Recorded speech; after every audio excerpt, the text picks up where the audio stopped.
Hi guys, welcome back. I'm out for another ride on the old Suzuki, the old GSXR 1100. This time I thought I'd do a little bit more of an in-depth review on it later on in the video, so if you can hang on for that long and make it to the end, I'll have a bit of a walk around and chat about the bike and my personal history with this bike. So anyway, enjoy the back roads south of my home, and we'll see you a little bit later on.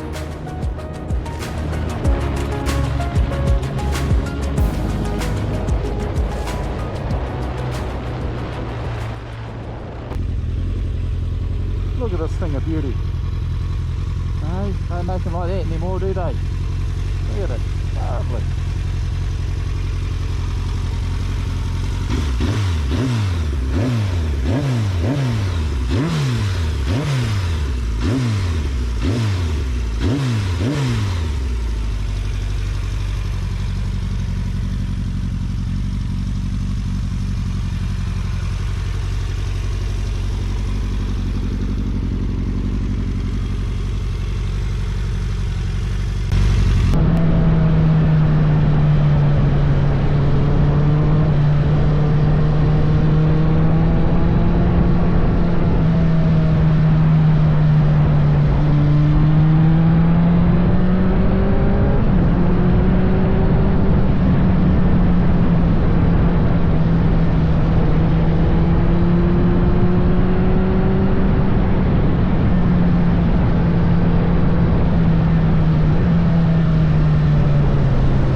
I know I'm at risk of losing you with all of this riding around these country back roads, but just look at it. It's just, once you start riding out here, it's pretty hard to stop. So anyway, I hope you're enjoying it.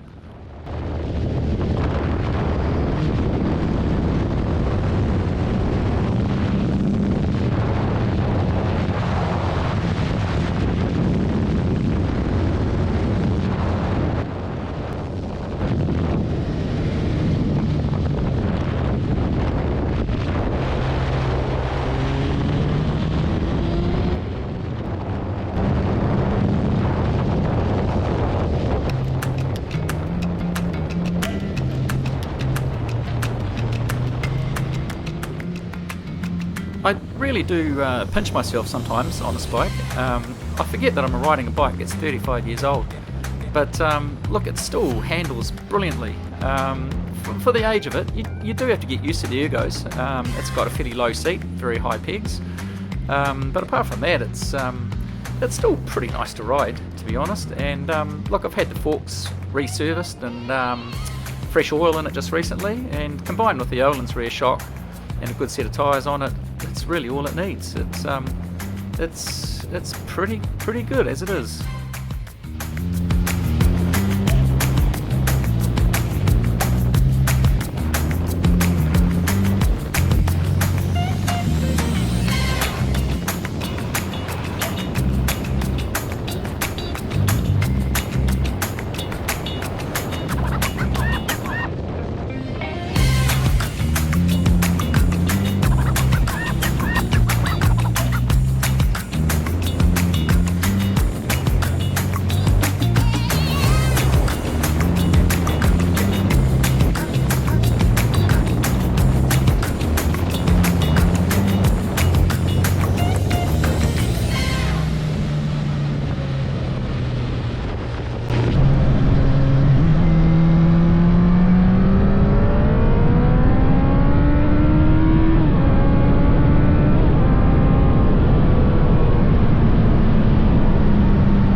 I thought I'd just get the old Suzuki out for a little bit of a spin and just have a little walk around and a bit of chat about this old bike.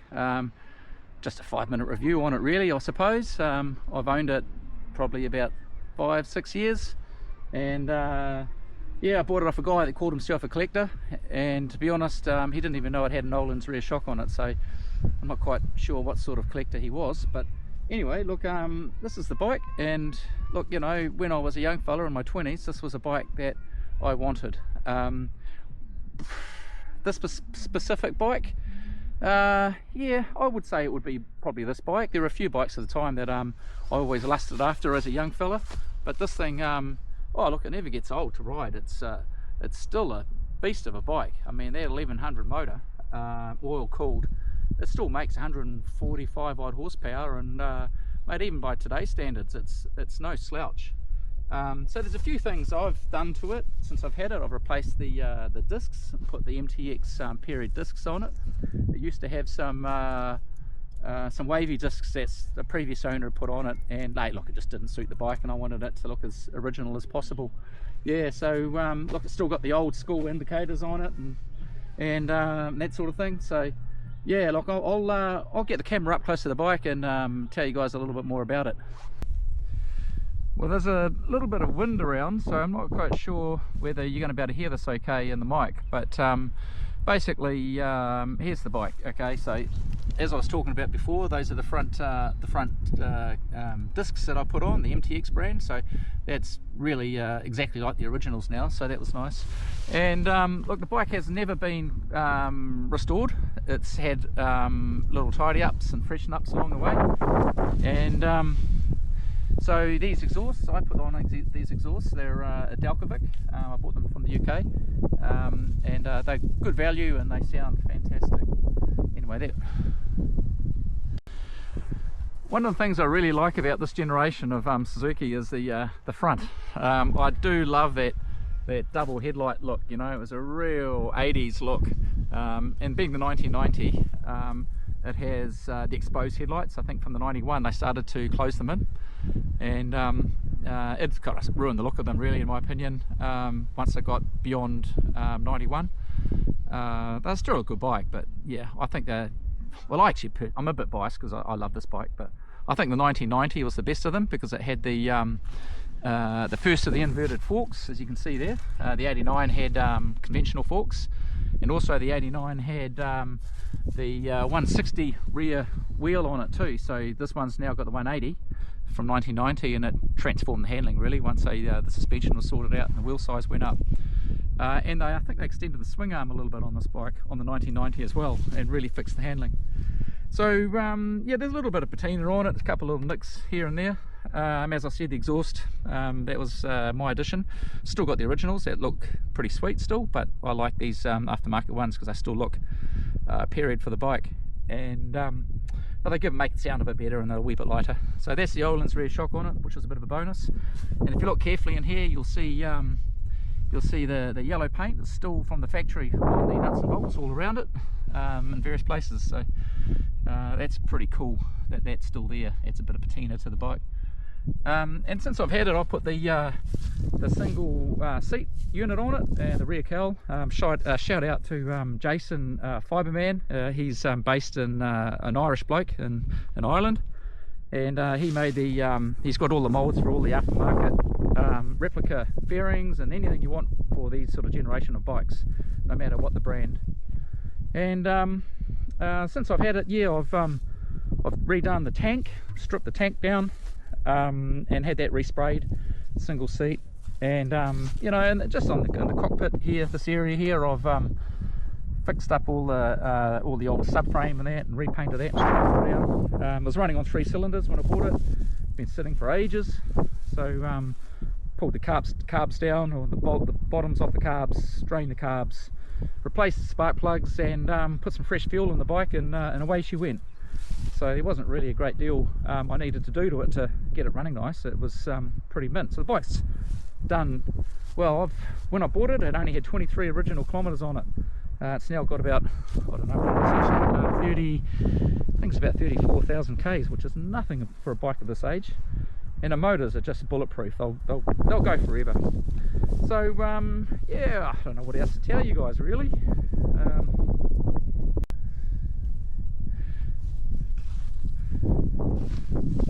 Still looks pretty nice in there. Look at that analog dash, doesn't it look good? Anyway, that's I think that's about it really. I don't know what else to tell you. What is it like to ride? Well, yeah, no, I mean, it'll still pop the front wheel in second gear if you get ham-fisted with it. No electronics, you know, they're just raw old beasts, and that's what I love about them. They bring me back to the good old days when I was hooning around in Ford Escorts and that, listening to Bon Jovi. So I don't know, it's back in the days before anyone was talking about climate change and all of that, you know. They just built these things to go as fast and just to beat the previous generation or the opposition, you know. There was no one was talking about emissions, and that's the cool thing about these old bikes. They do take you back to a different time. Anyway, look, the wind's getting up, so I hope you can hear me. But anyway, look, thanks for watching, and we'll talk to you sometime pretty soon on my next video, probably out on the Africa Twin again. Anyway, catch you later.